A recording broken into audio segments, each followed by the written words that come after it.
Indonesia Sehat.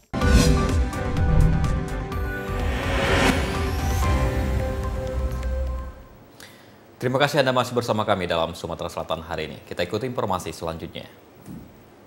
Masyarakat diharapkan dapat menguasai teknologi komunikasi dan digitalisasi dalam perkembangan modern yang mengalami transformasi.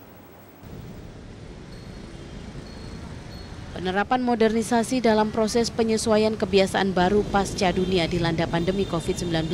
Salah satunya penerapan komunikasi dalam dunia maya atau digital, khususnya di bidang pendidikan. Pembelajaran telah dilakukan melalui daring dan luring. Dekan Fakultas Ilmu Sosial Politik Universitas Sriwijaya, Profesor Alfitri mengatakan dalam proses transisi dari pandemi yang dialami dunia, masyarakat digital harus menjaga bentuk komunikasi di dunia digital untuk menghindari adanya saling ketersinggungan dalam etika pergaulan di dunia digital.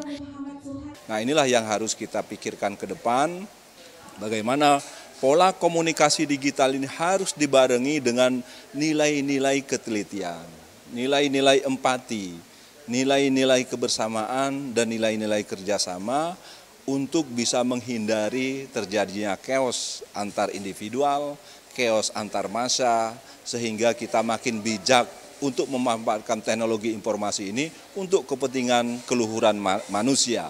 Ciri digitalisasi harus ditambah dengan etik di dalam pergaulan kita. Interaksi kita harus mengedepankan interaksi yang tidak hanya transparan, tetapi mengandung nilai-nilai bagaimana kita saling menghormati antar sesama kita. Selain itu, kombinasi dari pembelajaran daring dan luring telah diterapkan dengan menjaga etika dalam berkomunikasi untuk mencapai masyarakat society 5.0. Namun pada pengajar dan tenaga pendidik saat ini masih dalam tahap peralihan, mengingat pandemi COVID-19 masih harus diwaspadai. Adi Gunawan, TVRI Sumatera Selatan melaporkan.